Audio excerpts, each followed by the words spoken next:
面前自以为洞明是非，想远离世家的蝇营狗苟，却终是命数难脱。什么桃林满天下，什么闲云羁绊，不过是妄想。原以为可保父亲安康，夫妻和美，能令幼妹无忧，阖家欢乐。到头来，却是一无所得。可他可笑。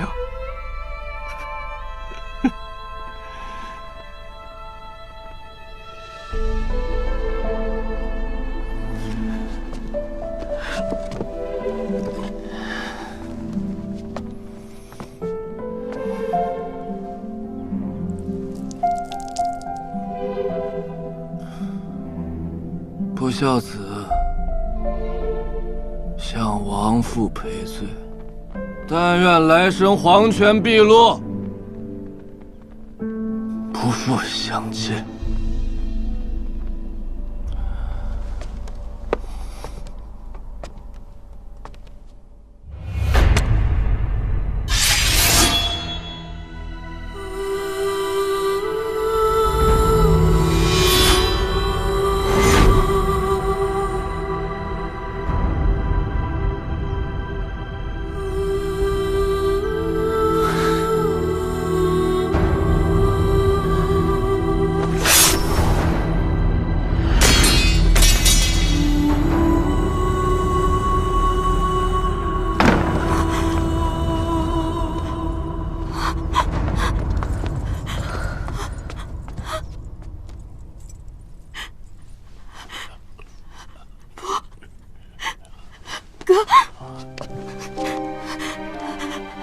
我去找大夫，没事啊。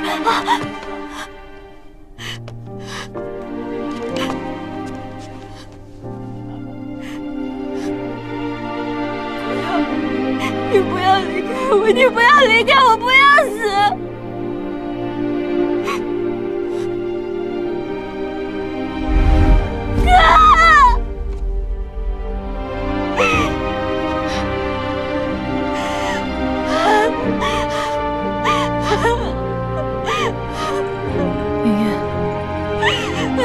你有节哀。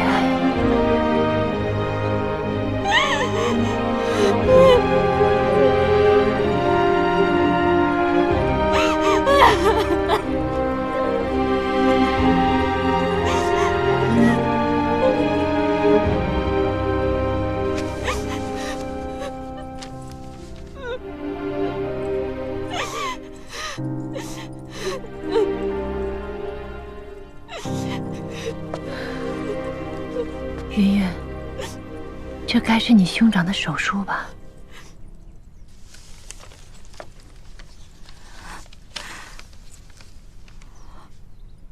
为兄此生行诉散漫，不思进取，事事想周全，竟事事难全。孙家覆水难收，皆为天意。云云无美，莫道父者勿有怨恨。不怨不恨，怎么可能？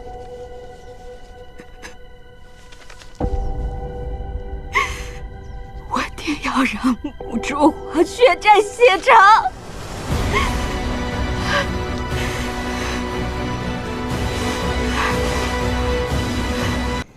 喝杯热茶吧。这茶浅淡清幽，余韵未绝，就像方才离开的那位少年。皇姑祖过奖了。深夜造访，是何许人呀？不过是济善堂帮助过的一个穷苦书生，今日特来登门道谢的。穷苦出身。哪一个穷苦书生能像他一样才冠京城？皇姑祖虽然老眼昏花了，但名满京城的沈惊鸿，皇姑祖还是知道的。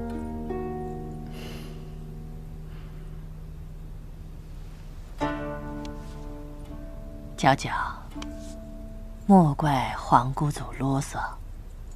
花开堪折直须折，莫待无花空折枝。皇姑祖，您放心吧，皎皎心中有数。对了，皇姑祖，怎么没见你把诛邪剑放在哪里了？好端端的，怎么提起诛邪剑了？哦，我只是有些不解。诛邪剑是太祖传下来的，它锋利无比，护佑南臣，还能代表皇家无上权力。皇姑祖，您持剑多年，就从未想过要拔剑出鞘吗？诛邪剑乃是国之利器，虽然锋利，但只能用一次，自当慎之又慎，以免殃及南臣社稷。寿家，你是个聪明的姑娘，应该知道什么可以问，什么不可以问。皇姑祖，您的教诲柔家谨记。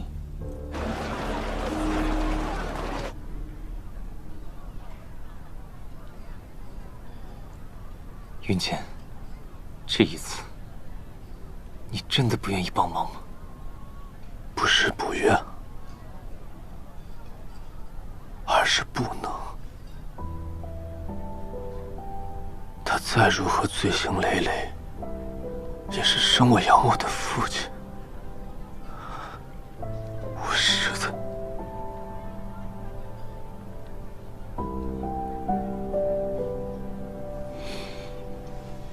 云剑，你打小生于钟鸣鼎食之家，养尊处优。可你有没有想过，这些锦衣玉食，当真是孙家给你的吗？不，分明是南臣千千万万的百姓在供养你们。你们得了那么久的供养，难道就真的不愿意为他们考虑一次吗？我最知你了，我知你心怀天下，有远大的抱负，你一定能做出正确的选择，对吗？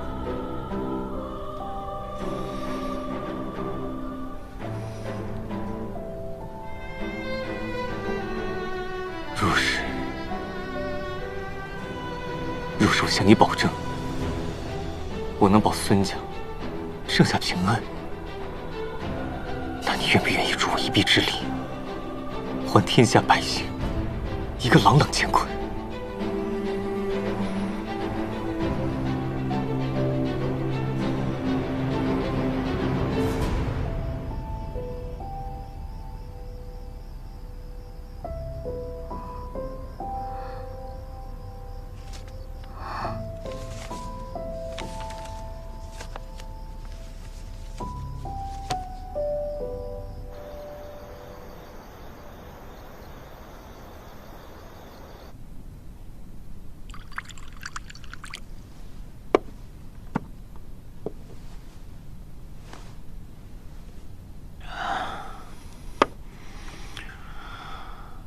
秦皇兄，你以为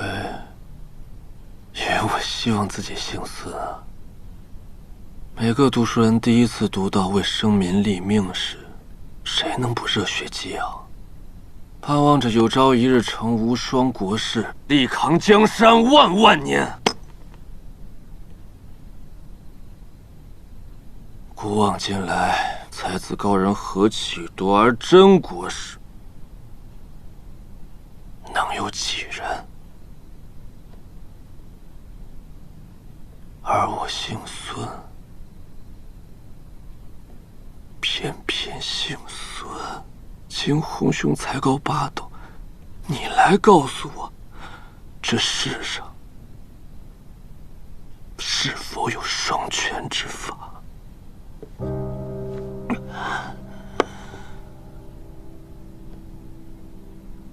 这不是你的错。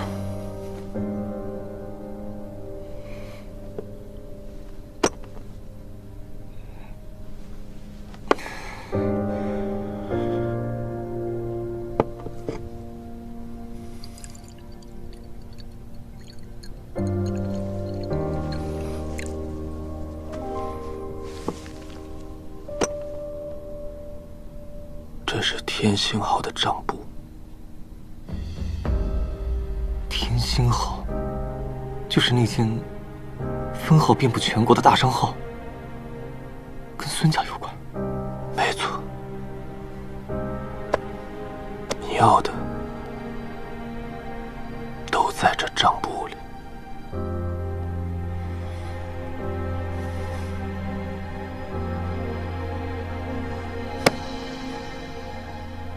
别忘了，你答应过我什么？你放心，慎莫言出必行。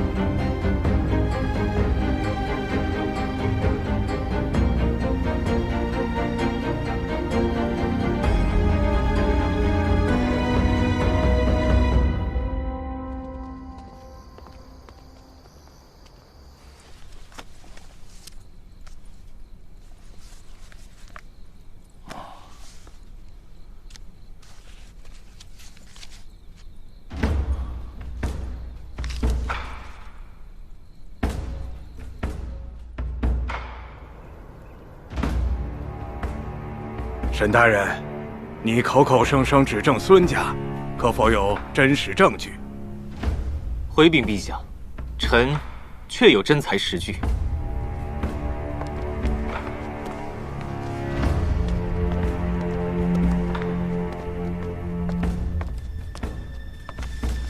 陛下，这天星号背后最大的东家，便是江祖孙家。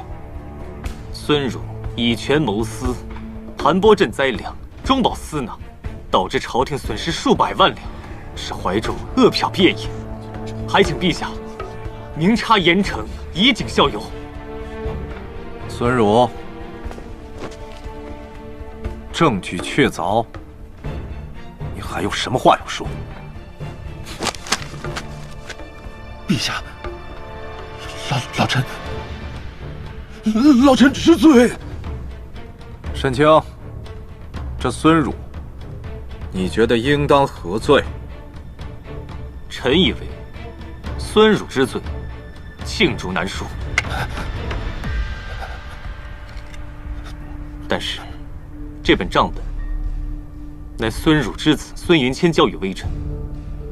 看在孙云谦大义灭亲，孙家先祖曾随我朝太祖平定天下，且功勋显著，还请陛下网开一面，饶过孙家上下性命。既然如此，那就……陛下，老臣有奏。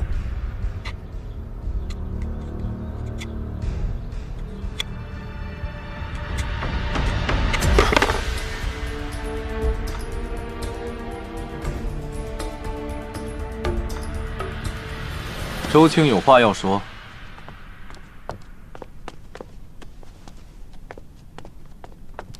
老臣已经查知，孙儒不仅亏空国库，更勾结北凉走私严查，这一桩桩一件件，都记在这账本之中，请陛下过目。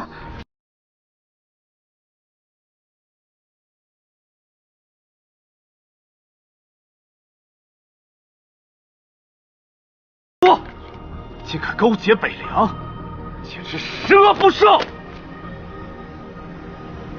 朕还念在你祖上的功绩，打算饶你一命，没想到你竟敢通敌叛国！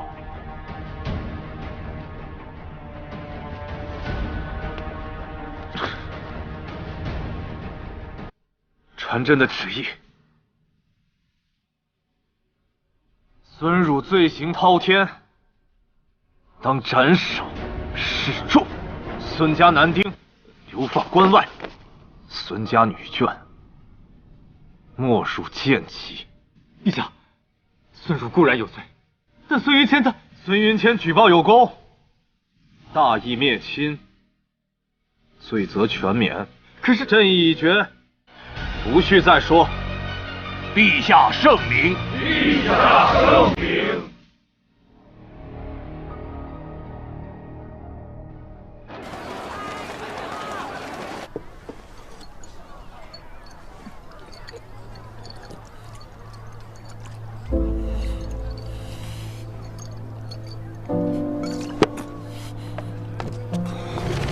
沈惊侯。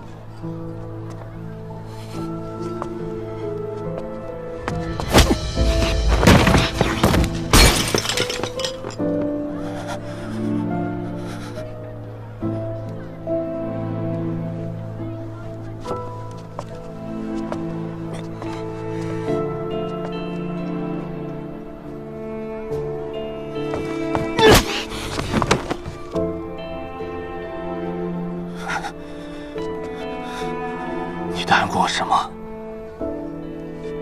你说会保全孙家，结果呢？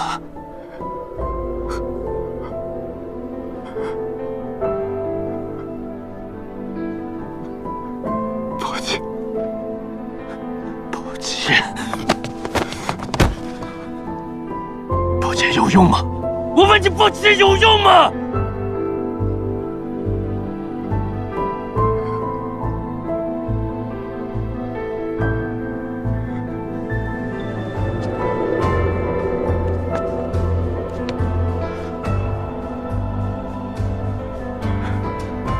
当你是知己，你却绿我。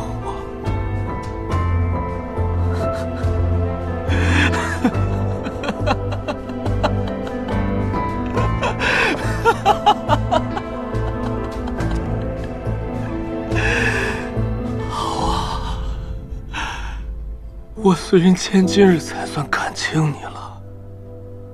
我父亲说的对。是我有眼无珠，是我害死了孙家。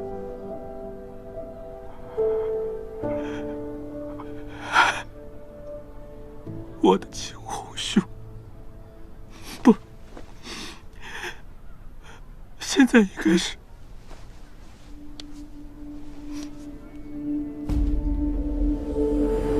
沈大人。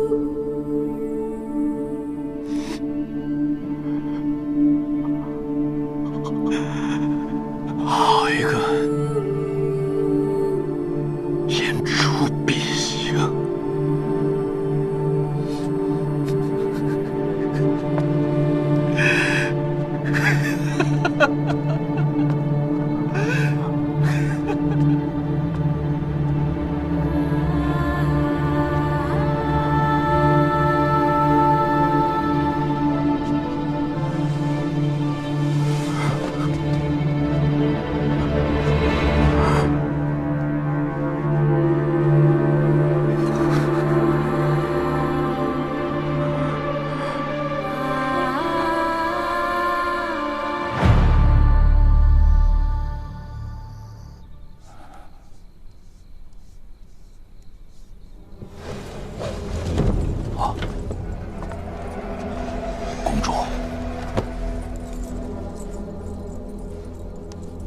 如今孙家已经覆灭，朝堂之上，周家为大。周大人，本宫已经兑现了承诺，现在我们是不是可以联手了？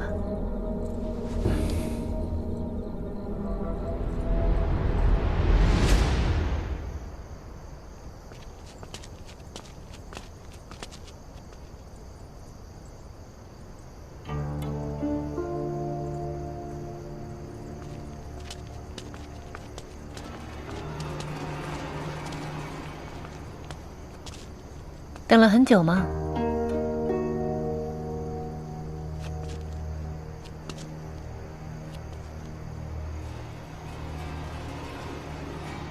今日在朝上，周慈善突然揭发孙儒与北凉勾结，私卖盐茶一事，陛下震怒，判孙儒斩首示众，孙家男丁全部流放，世代为奴，孙家女眷没入监籍，从此朝中再无孙家。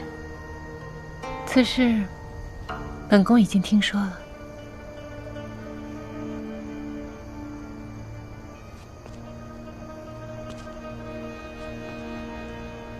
什么时候的事？什么？公主什么时候开始与周家合作的？一切已成定局，现在追究这些，重要吗？孙家藏污纳垢，贪没公堂，亏空国库，欺上瞒下，盘剥民脂，这桩桩件件都是有真凭实据的。本宫可没有冤枉任何人。可是我跟你讲过，我答应了孙云杰，要把他全家平安。不是给你那位好朋友留了条生路吗？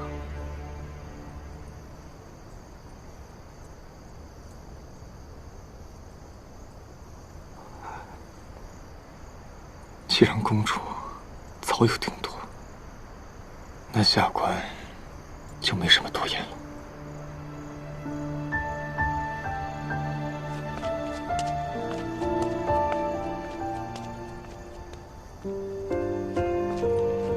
公主，沈大人好像气得很厉害。无妨，让他气吧。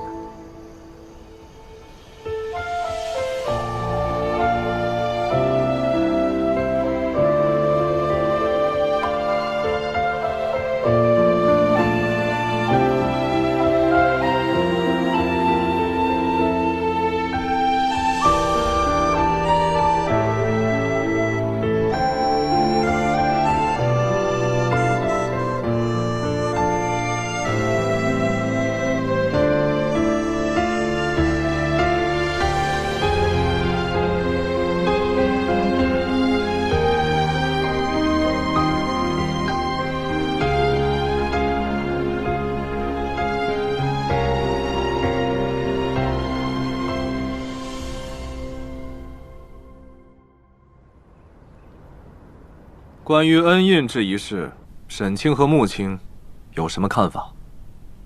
陛下，臣正好有本要奏。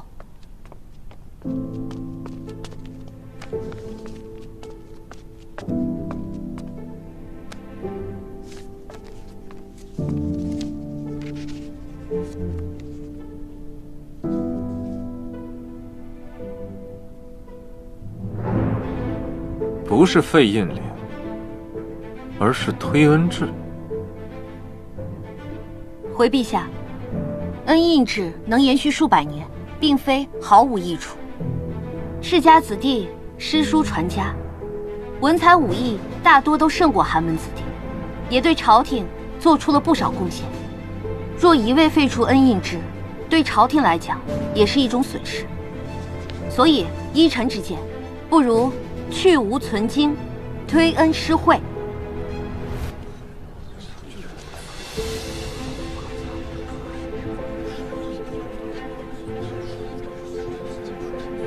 去无存精，推恩施惠。正是。原7品以上官员可印一子，改为3品以上文官、2品以上武官可印一子入国子监。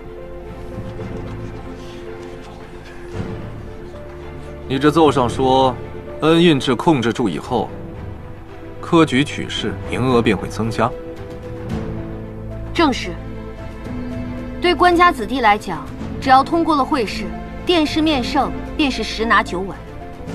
无论是科举制还是恩印制，其目的都是为国选才，而不是养着废物。如果没有真才实学，那不如趁早回家的好，免得害人害己，殃国殃民。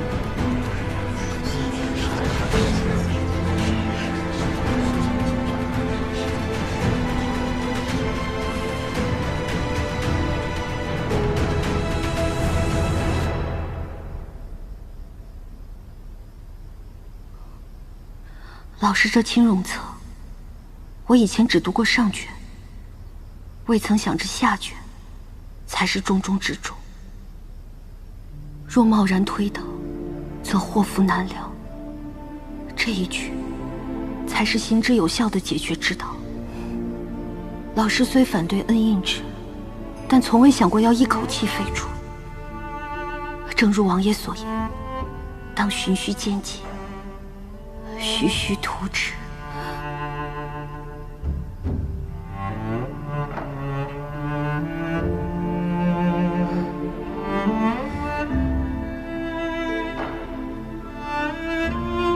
老师，弟子一不留神，险些走了岔路。幸好您在冥冥之中点醒了我，我一定会继承您的遗志，不让您失望。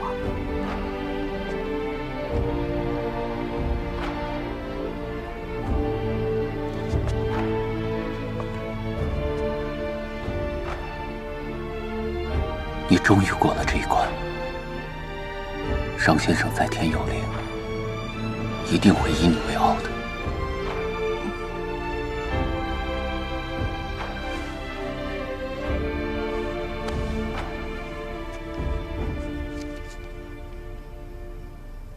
老师死后，我悲愤难平，很长一段时间都无法静下心来思考问题，行事也颇为偏激。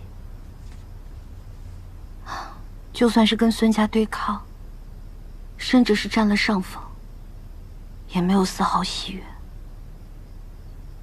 反而有些沮丧。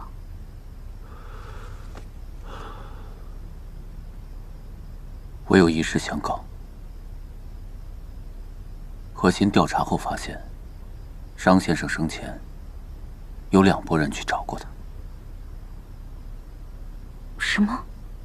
第一拨人应该是孙家派去的，意在警告商先生，让他不要乱写东西。而第2拨人才是真正杀害商先生的。所以你的意思是，杀死老师的不是孙家，而是另有其人？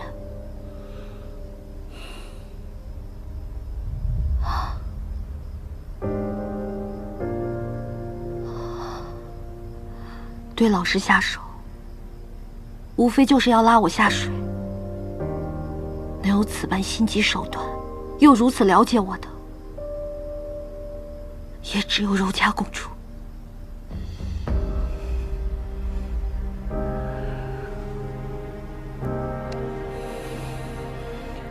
中华，他们是想扰乱你的心智，你千万不能陷入他们的陷阱。他们险些就成功了。不，他们从来就没有胜算。正如老师在这篇策论里说的，恩印制的延续并非一日之寒，那么废除恩印制也并非一日之功。我在老师的这篇文章里又寻出了很多新的方向。王爷，你愿不愿意跟我一起找出更加稳妥的变革之法？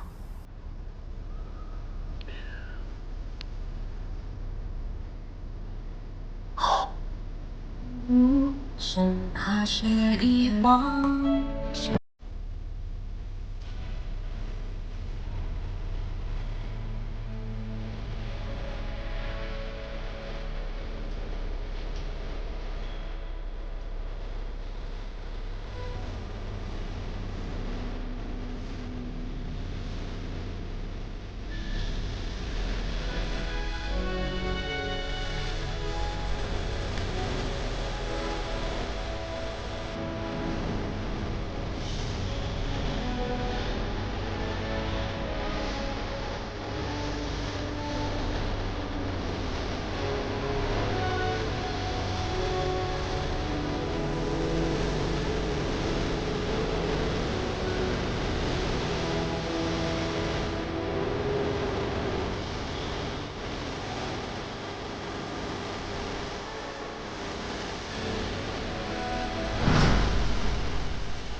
朕思索许久，觉得穆青所奏言之有据，且逢情着理，将世家还有寒门的情况都考虑到了，是个不错的办法，可以一试。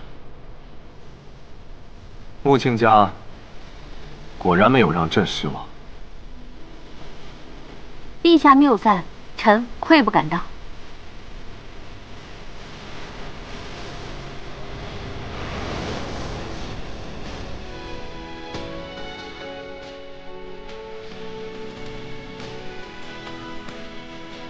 会朝。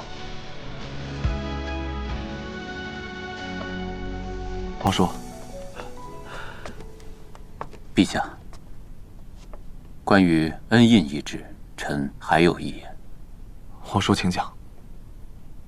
世家之恩印，始终是一颗毒瘤，必须彻底根除。推恩制，乃过渡时期的缓兵之计也。皇叔和朕还真是不谋而合呀。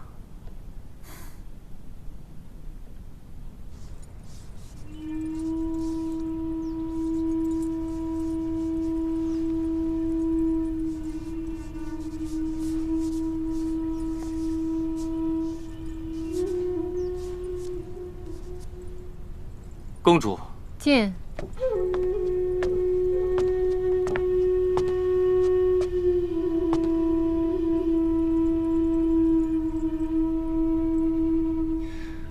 今日在朝堂上，穆郎中突然改变了主张，提出了去无存菁，实行推恩制，而陛下竟然也马上答应了他的新主张。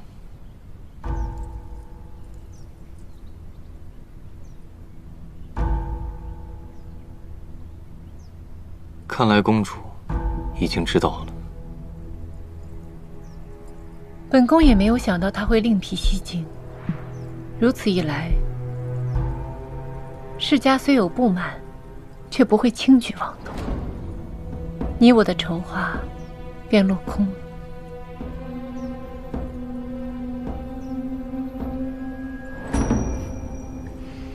在这么短的时间里，想出一个让人挑不出错的计谋，还说服了骄傲浮躁的刘琛。果然是本宫看中的人，真是有本事。穆郎中的确很有才华，他提出这个推恩制，假以时日，也肯定会有些价值。只不过，对于当下的南臣来说，太过于保守，而那些世家犹如百足之虫，死而不僵。如果不彻底肃清的话，南臣就不会有希望。无妨，这一次也不是毫无获益。待新的寒门学子入朝为官后，我们在朝中的势力必然会壮大。况且，刘琛跟世家的芥蒂，只不过是暂时压下了。只要稍有风吹草动，定会再起波澜。陛下认可了推恩制，不日便要施行。这下你心里算是松了口气吧？道阻且长，这只是个开端。我们刚刚迈出了第一步，今后路还长着呢。咱俩真是心有灵犀。我今日向陛下谏言，一定要将恩印制彻底铲除。希望不久的将来，这推恩制中的恩将不复存在。从此以后，不分男女，不分贵贱，唯贤是举，唯才之用，四海之内，天地之间，全部都是平等的。就算我们看不到那日，这一日也一定会到来的。那可不行，我们定王殿下一定要长命百岁，亲眼见证这一日。可是，有些人却不想我活这么久。那你偏要好好活着，气死他！先是伪造遗诏，后又散布我要去救藩的谣言，如今又挑起世家和陛下之间的矛盾。这个柔家所图真是不小。何止是不小，他分明就是冲着那个位置去的。皇兄生前将他的子女托付于我，这下看来我要有负所托了。王爷，你从未对不起任何人。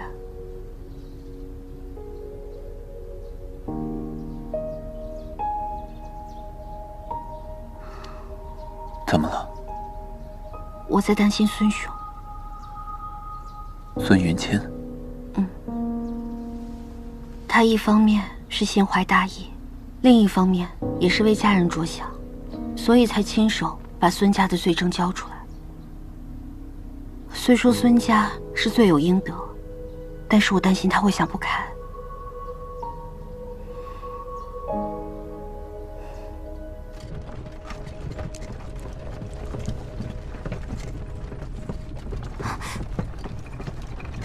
疼吗？多谢公主及时相救，将云云拉出火坑。你我相识一场，我又怎能袖手旁观呢？不知我母亲和大嫂去哪儿了？公主可知他二人去向？他二人在服苦役。公主，能不能求求您救救他们两位？我在陛下面前求了很多次，才将你救出。陛下怕是不会再赦免你母亲和嫂子了。他们二人还要受多久的苦？要等到圣上开恩。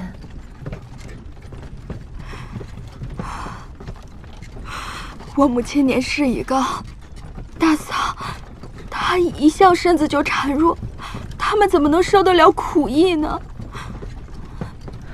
我想他二人也惦记着你呢，所以你一定要振作起来。孙家罪不至此，陛下也想网开一面。若不是有人从中作梗，也不至于如此。是慕卓华，是慕卓华，对吧？若不是他对我父亲穷追猛打，我们孙家又怎么会……我也没想到，是我错看了他。我要报仇。时机还未到，你千万不要莽撞行事，以免把自己也搭了进去。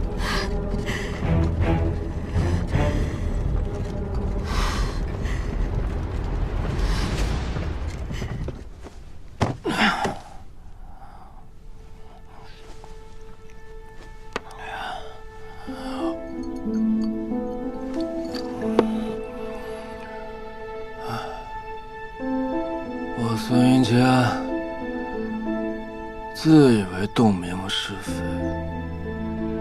想远离世家的蝇营狗苟，却终是命数难脱。什么桃林满天下，什么闲云羁绊，不过是妄想。原以为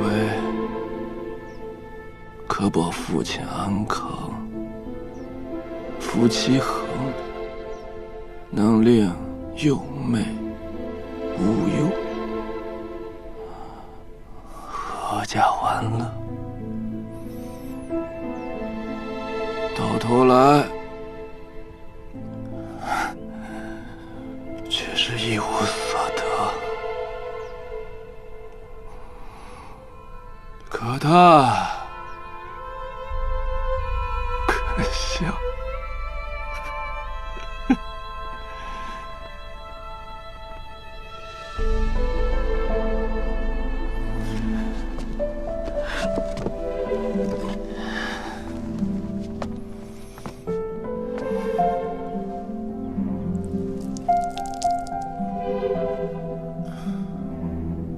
不孝子，向亡父赔罪。但愿来生黄泉碧落，不复相见。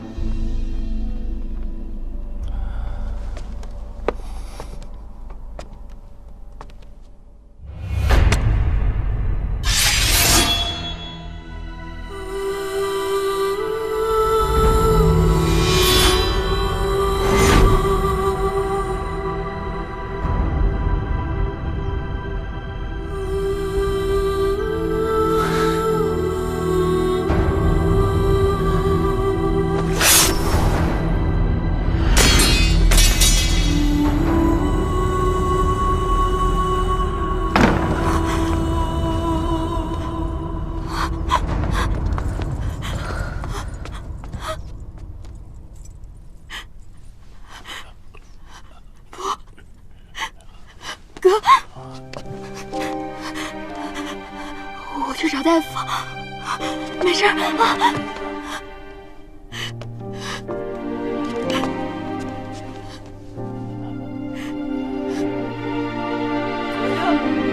你不要离开我！你不要离开我！不要死！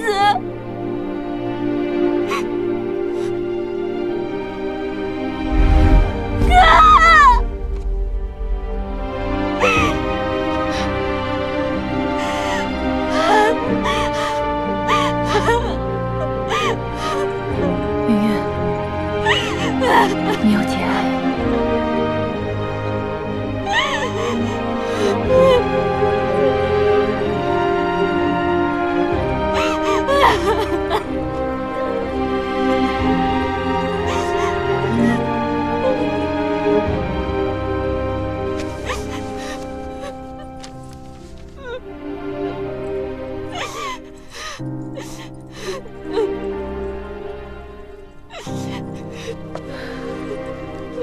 云云，这该是你兄长的手术吧？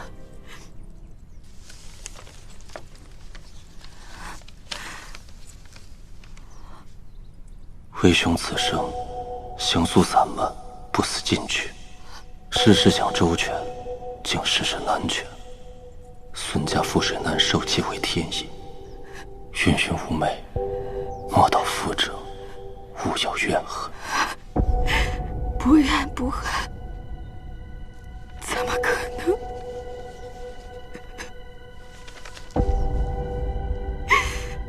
我定要让母烛华血债血偿！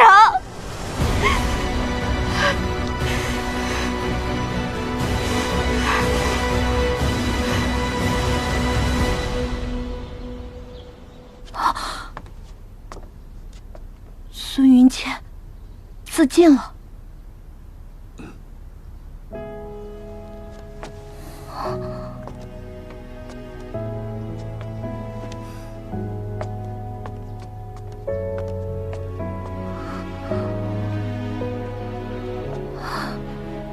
这不是你的错。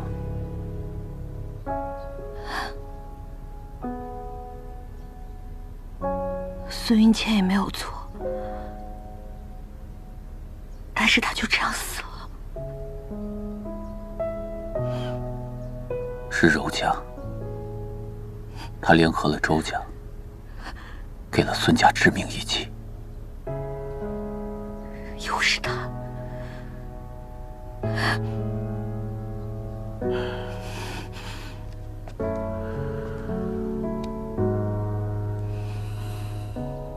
放心，我不会被仇恨所左右。同样的错误，我不会再犯第二次的。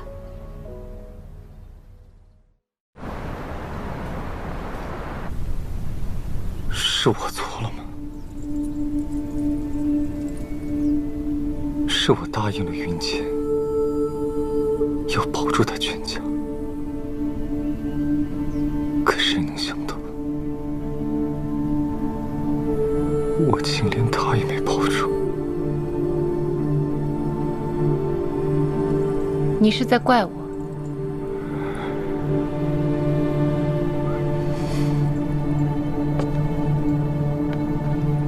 我只是觉得，如如果不生我，他就不会死。孙家是自作自受。孙汝勾结庄文峰，贪墨赈灾粮，导致饥民遍地，千万百姓流离失所。难道他不该死吗？至于你那个朋友，我留了活路给他，是他自己寻了死路。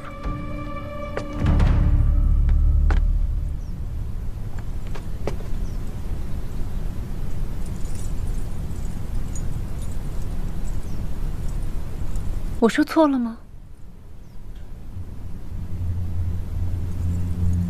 世间残酷，谁人不苦？他已经比大多数人都幸运了，却不懂得珍惜。死了也好，懦弱的人不配活在这个世上。公主，你还记得你的初心吗？当然。成为女帝，改变男臣腐朽的朝政，让这个国家变得更好。那你现在所做的这一切，是为了这个初心吗？我知道你在想什么。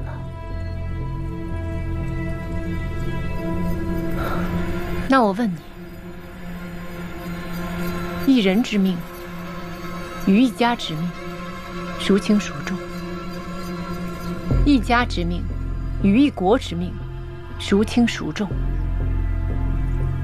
舍一人一家，保一国百姓，有何不可？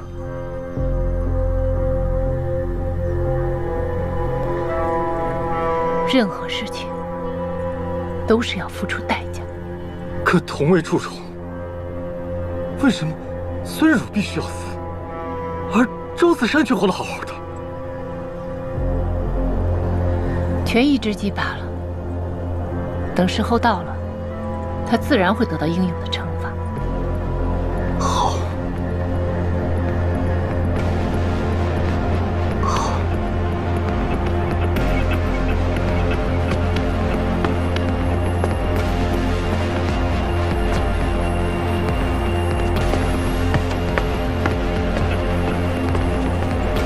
气性还真不小。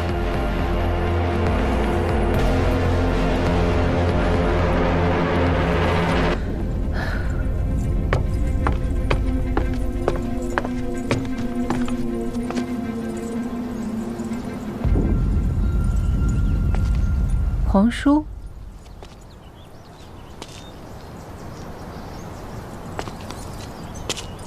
不知皇叔驾到有失远迎，还望皇叔恕罪。是本王不请自来，叨扰公主。皇叔前来找我，是有什么事要吩咐？也没什么，只是想对公主说几句话。皇叔请讲，柔家洗耳恭听。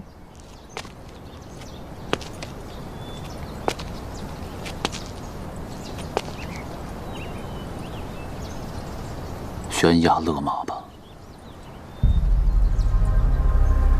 皇叔这是何意？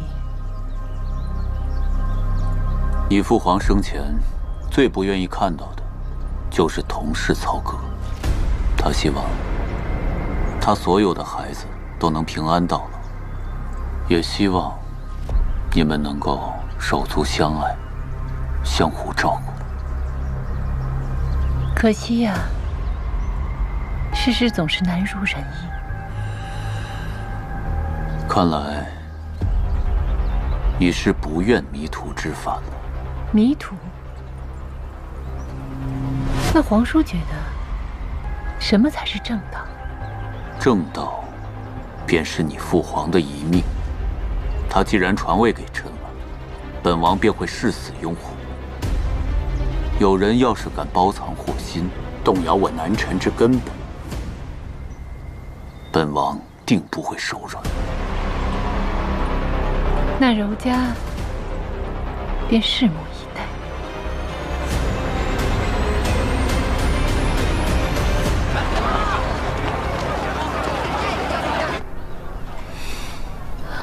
想当初，你我二人，还有孙兄，同登金榜，打马游街，是何等的意气风发。可一转眼，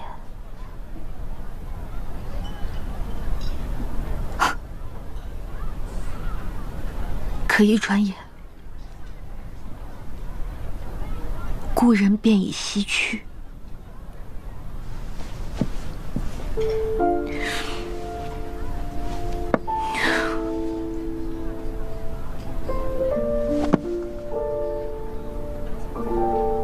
孙兄为人光风霁月，从无门第之见。从一开始便对我照顾有加，我心中甚是感激。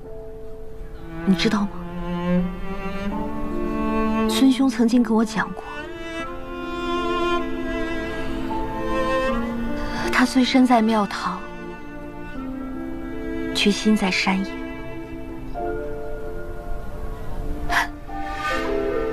他最大的心愿，就是可以像闲云野鹤般的游历人间。空闲的时候，跟三五之交推杯换盏，便是人间极乐。他却如清风明月一般，只不过做进了一个小人。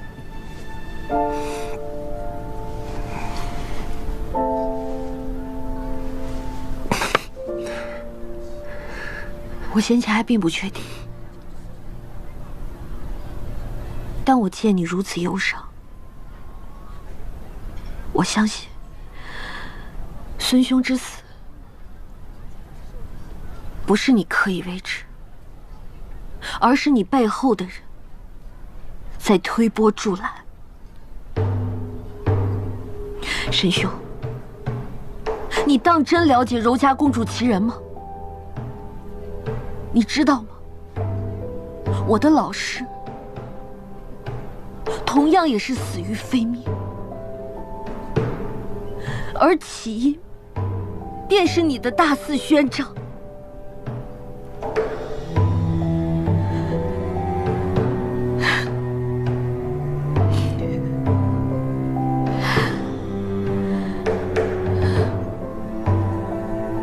我知道，你也并未想过要置他于死地。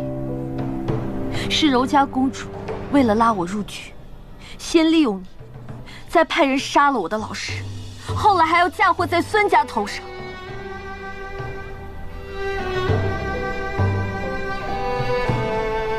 可是沈兄，我知道你未必是想参与其中。既然你一切都看得清清楚楚，那你确定还要因为自己的私心继续助纣为虐吗？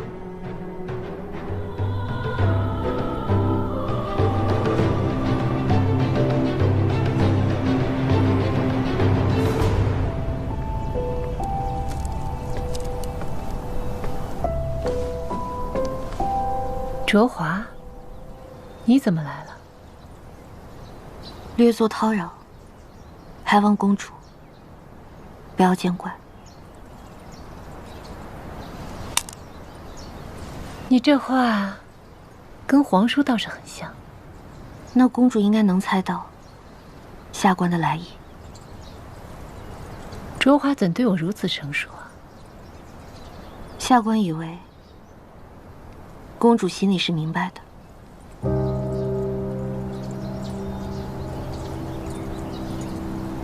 你我志同道合，且境遇相同，亲缘淡薄，又同为女子，脚下的路有多难走，我们都很清楚。既然如此，我们更应该同心同德，相互扶持，走完这条路。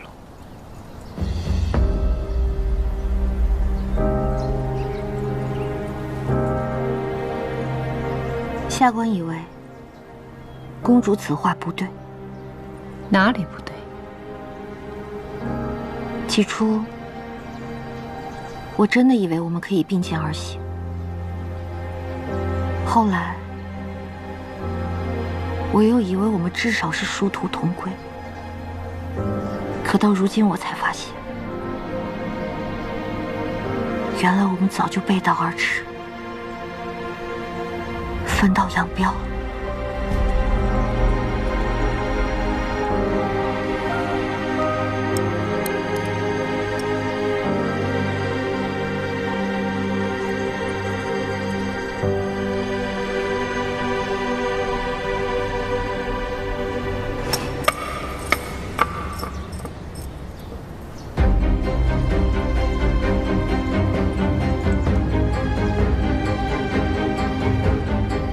你我昔日情谊，便如此惨。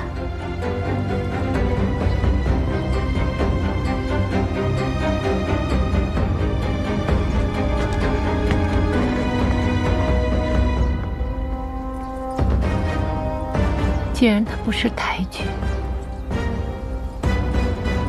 就别怪我心狠了。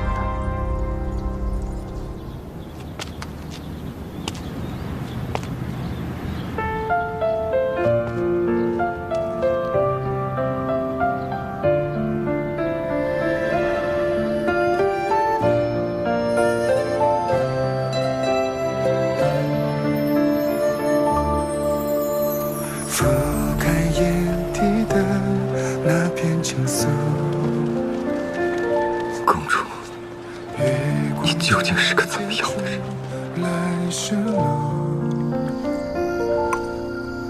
梦似红花共度，柔情若离若诉，绕一生剪不断，错落的人间折磨。尘世的烟花终究留不下。哎呀，公主，对不起，没事吧？谢谢公主。我不值得你们感谢，是世道亏欠你们的，没有谁是低人一等。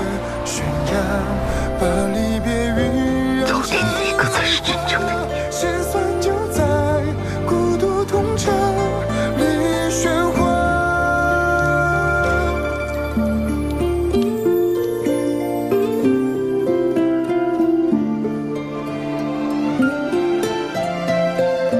云千秋，不知你愿不愿意跟我这个罪人同醉？落日开不出晨曦雾，流年非要轻抚，回忆阵阵刺骨，恋人嫌握不住，转身间浑然陌路。尘世的烟花终究留不下满天流沙，那惘然的夜莎，想问你如何做淡？谁又在命运的悬崖，把离别语言成泪花？师兄，师兄，你好烫啊！你醒醒！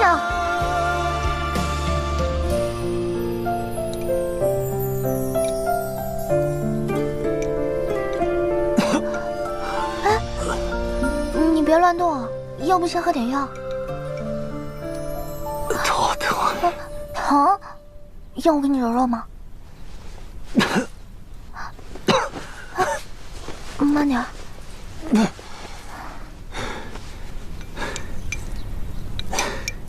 你醒了，喝点药吧。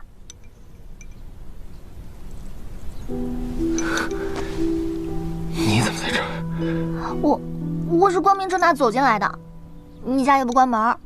再说了，要是没有本公主的搭救，你早就已经烧傻了。不过你家怎么一个下人都没有啊？你昨天在院子里躺了一晚上，都没有人发现。我想一个人静一静，就都让他们放假了。那你家没有下人的话，我就更应该留下来照顾你啦。多谢金安公主的搭救，我现在已经没事了。建安公主，请回吧。哎，不是，你别动！你是真的想被烧傻吗？好像也不关你的事吧。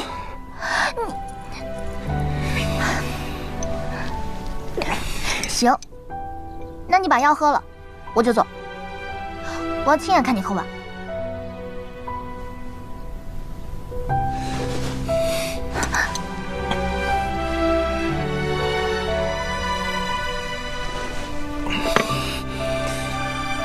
可以了吧？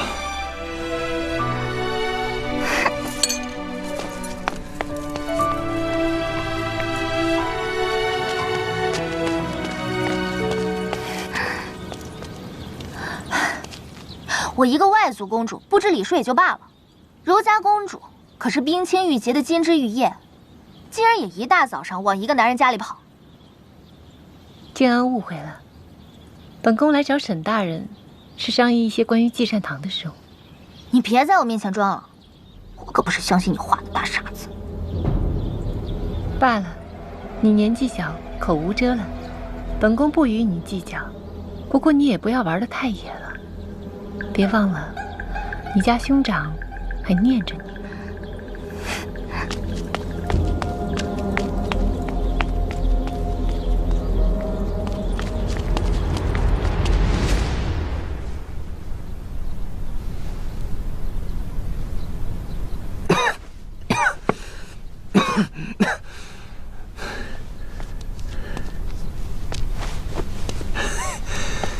你病了。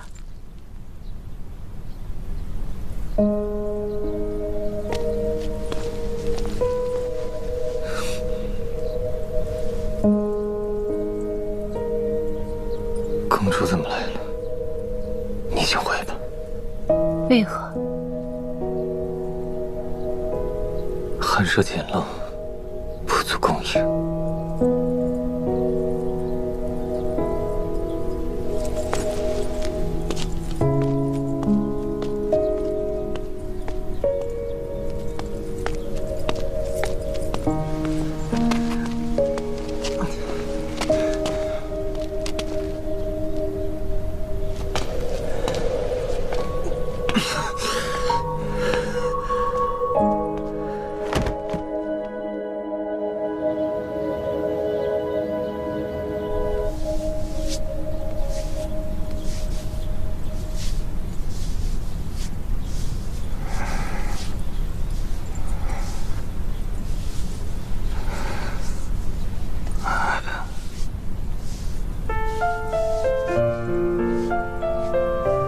你这是在做什么？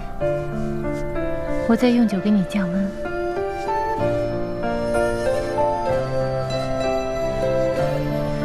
公主不必费心了，我已经觉得好多了。是吗？我看你耳朵还很红，以为你还烧着呢。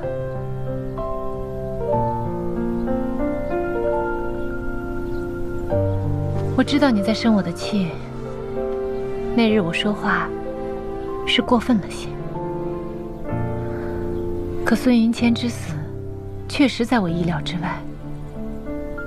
我何尝不知道你们是朋友？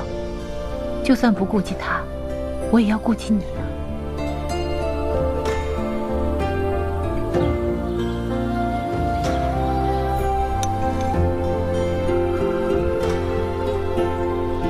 你这病了一场，该好好补补才是。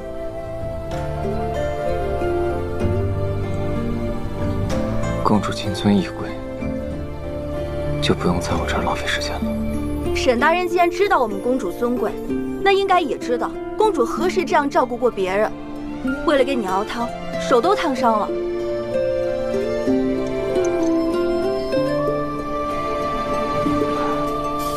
岁月问镜花，相思何苦？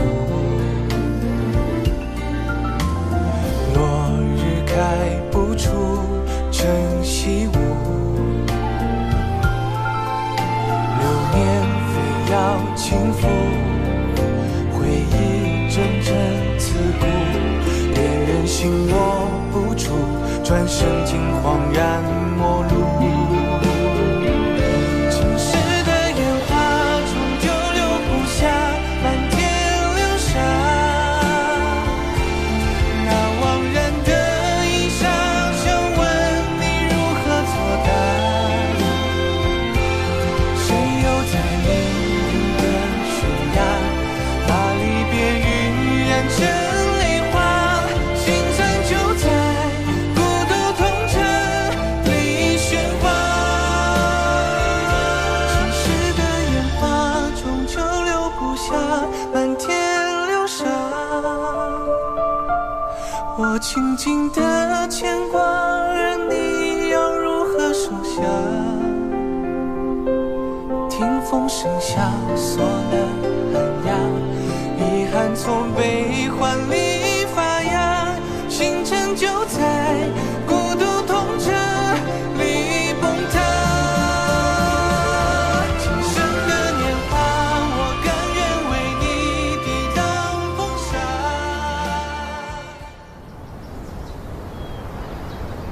穆青，你觉得如何？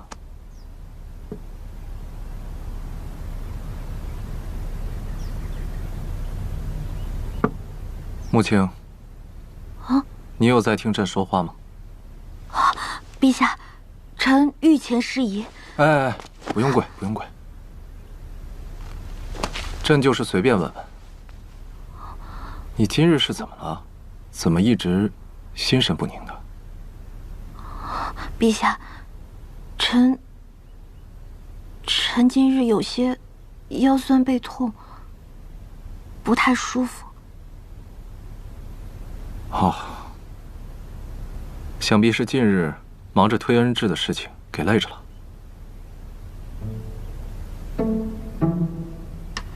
去，宣太医。陛下，臣惶恐。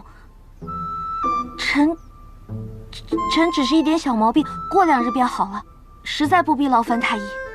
可是，陛下，臣真的没事，只是……陛下，依老奴看，这穆大人不像是病了。那是什么？约莫是女人的小日子来了。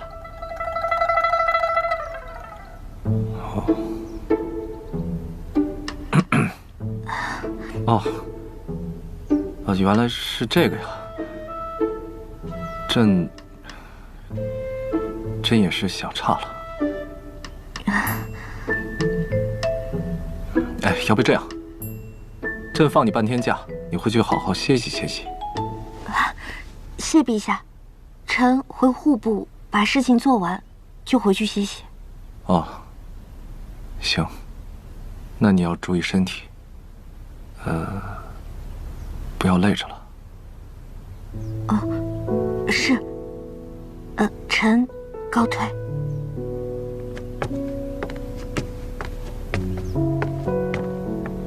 陛下，恕老奴直言。参见定王殿下。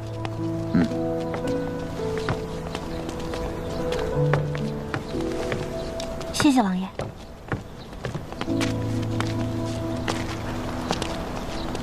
这是宫里的车。哦，今日陛下得知我身子不适，就让宫里的马车送我回来了。陛下对你可真好。陛下对王爷才好呢，我哪比得上啊？哎，这谁家醋坛子倒了呀？哦，是我家的呀。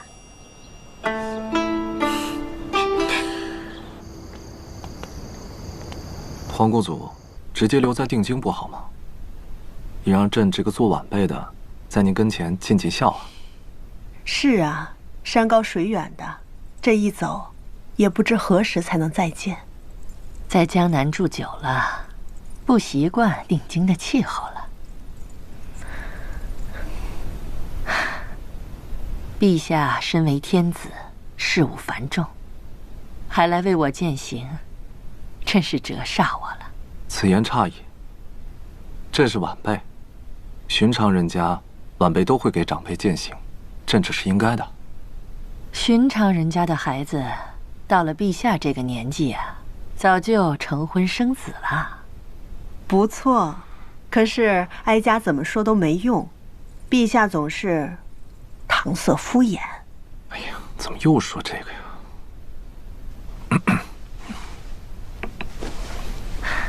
陛下，你老实告诉皇姑祖，是不是心上有人了？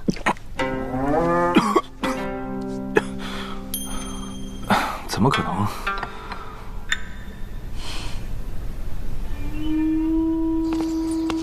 看来刘琛果然对穆卓华有意啊！我在江南时就有所察觉。你说，他会不会因此失了方寸，为了美人跟刘演闹翻呢？公主真是慧眼如炬。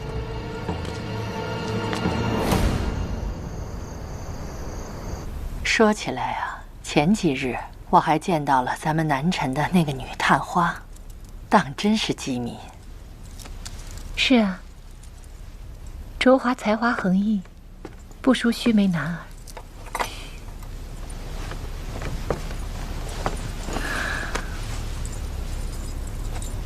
都大姑娘了，怎么还像小时候一样，跟皇姑祖撒娇啊？皇姑祖，皎皎想向您讨一样东西。皇姑祖的东西就是你的东西，你就是想要天上的星星，皇姑祖啊也会想办法帮你摘下来。皇姑祖，您能把朱邪剑给我吗？朱邪剑是国之利器，只有国家在危亡的时候才可以现世。如今世家弄权，难道还不是国家危亡之际吗？娇娇，你什么时候对朝堂中的事感兴趣了？我也是皇家血脉，关心南城江山社稷，本就是名正言顺的事儿。名正言顺？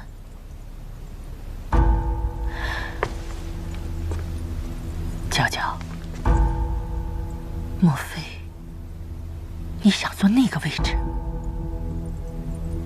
皇姑祖，那些安邦治国的学问，不都是您教我的吗？您应该很清楚，论才能，我比刘琛强太多。我为帝，才是百姓之福。我当初教你那些，是希望你能明事理，没想到竟助长了你这种心思。我有这样的心思，有何不对？娇娇，那可是一条万劫不复之路啊！看似尊贵无双，实则如履薄冰，一刻都不能懈怠。昏君才会如履薄冰。我定是一代明主，得臣民拥护。娇娇，你自小颠沛坎坷，我是万万舍不得你去冒这种风险的。我只希望你能做快快活活的南陈大公主。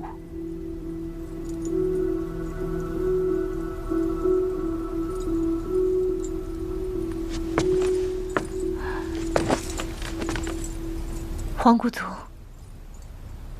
可是皎皎只想要那个位置。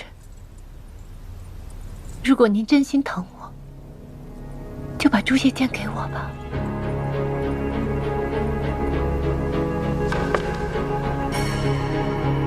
绝无可能。皎皎，你怎么会动这种心思呢？你就死了这条心，不可能的，这是。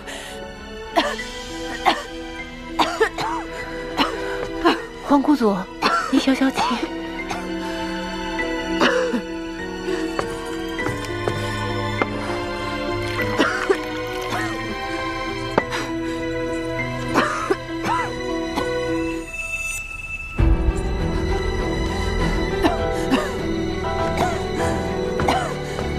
皇姑祖，您消消气，是脚不好，您别生气了。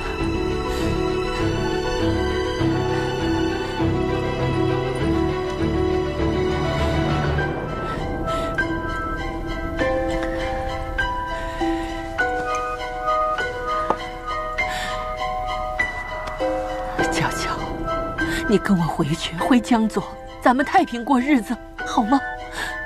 啊，听皇姑祖的话。皇姑祖，我是不会跟您回江左的，我只想留在定京照顾您。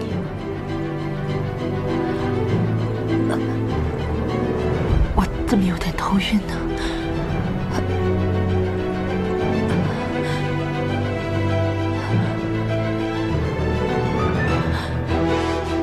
娇娇，你给我下了药。皇姑祖，这药对您一点害处都没有，只不过让您没有力气罢了。娇娇永远都不会伤害您的。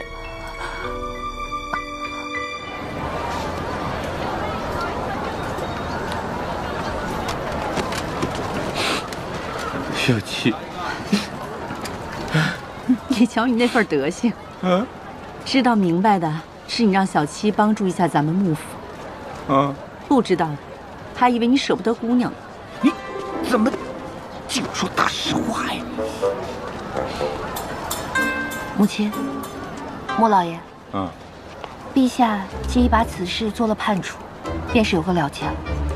日后只要安分行事，便可高枕无忧了。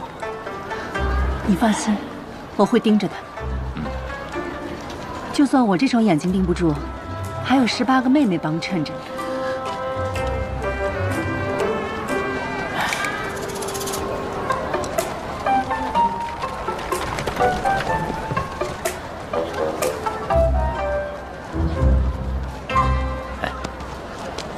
小七呀，不是爹说呢。你爹我虽然是多情了一点，可是每一个妾室们我都是给了名分的，都是我堂堂正正的穆家人。你说你还不如你爹我呢，人家要个名分，你都不给吗？你这个样子实在是太不地道了。你是地道了，咱家的这个地方都不够住了。你那点花花肠子，你以为任小七看不到吗？你不就想当议政王的岳父吗？你别老戳穿我的局。行了行了，赶快走吧，要不赶不上投诉了。好，那我们走了。哎，小七，你是做大事的人，穆家呢帮不上你，但是你放心，有我在，他们断不给你添乱的。你就大胆往前走吧。谢谢母亲。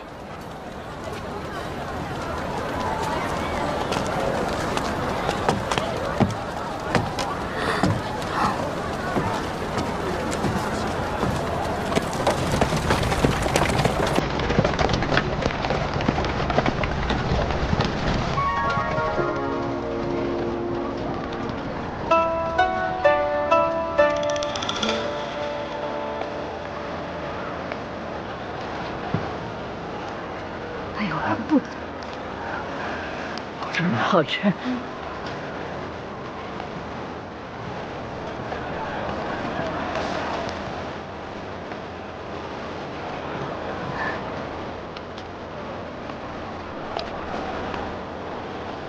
怎么了？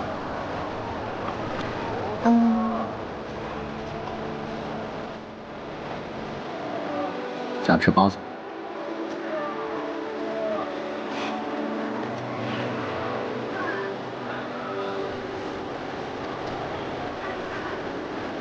那议政王选客，怎么说都得一品格吧？什么时候打过你的吃喝？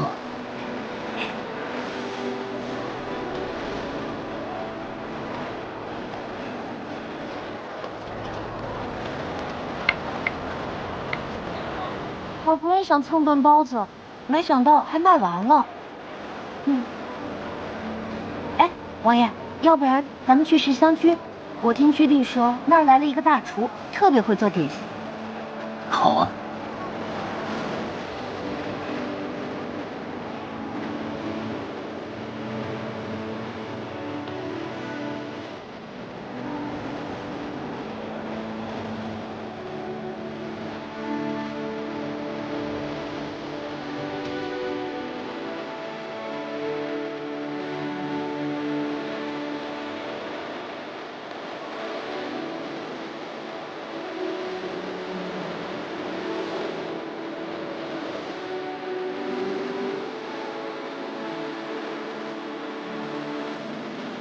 我要不要给他一个名分？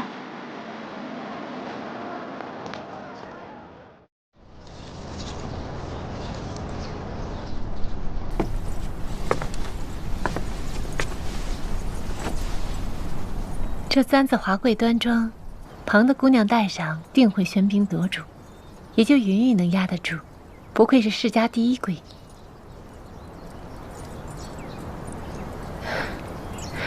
对不起，本宫失言了。公主折煞云云了，你是云云的恩人，云云感激您都来不及呢。冤有头债有主，我定要让穆卓华好看。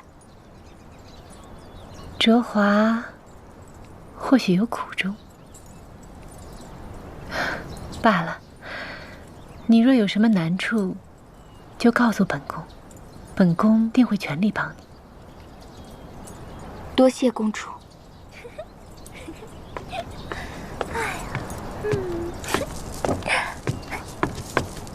静安回来了。本宫见你眉间尽是喜色，看来玩得很开心啊。和沈大人在一起，自然干什么都开心。静安公主来南城这般久，规矩礼仪竟还是如此生疏。怕是一颗心都扑在情情爱爱上，忘记了正经事。也不知道是谁，痴恋议政王多年，最终熬成了老姑娘。你们2个一见面就拌嘴，咱们都是自己人，该和睦相处才是。谁和你们是自己人？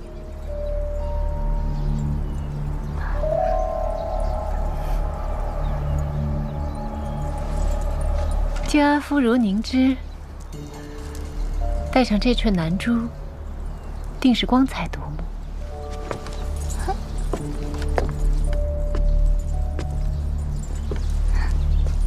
刚才云云说的也不无道理。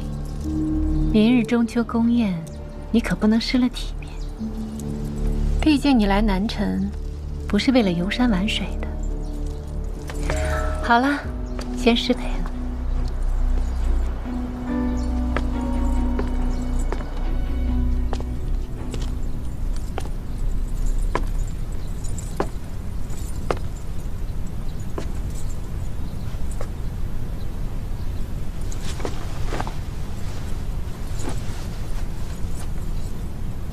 皇姑祖，我知道您醒着，您就这般不愿意见我吗？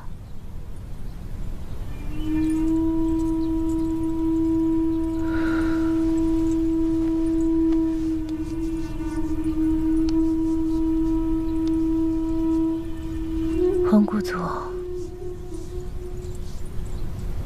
我是您最疼爱的佼佼啊。您不是说，就算我要天上的星星，你也会摘给我吗？如今，我只是想要诛邪剑而已，您为什么就不肯给我呢？而已，内乱一起，民不聊生，苦的还是天下的百姓。娇娇，别再执迷不悟了。执迷不悟？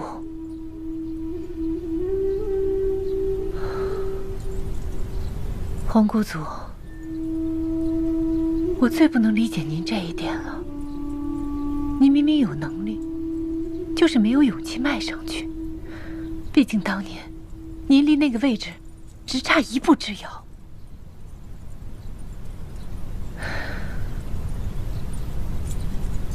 可我不是您，我不会留在江南那1亩3分地上虚度时光。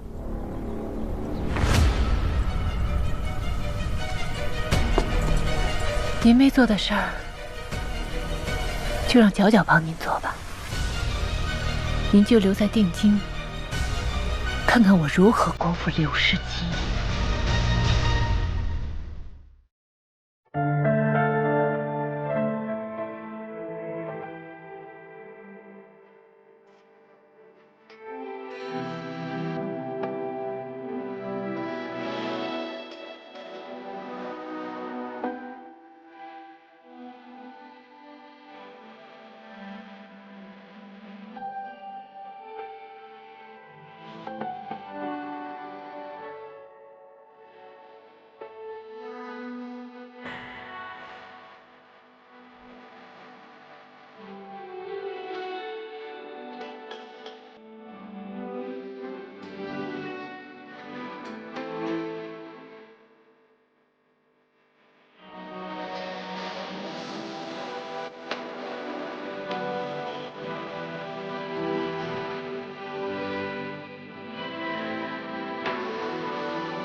自然忘不了，就算隔天地遥遥。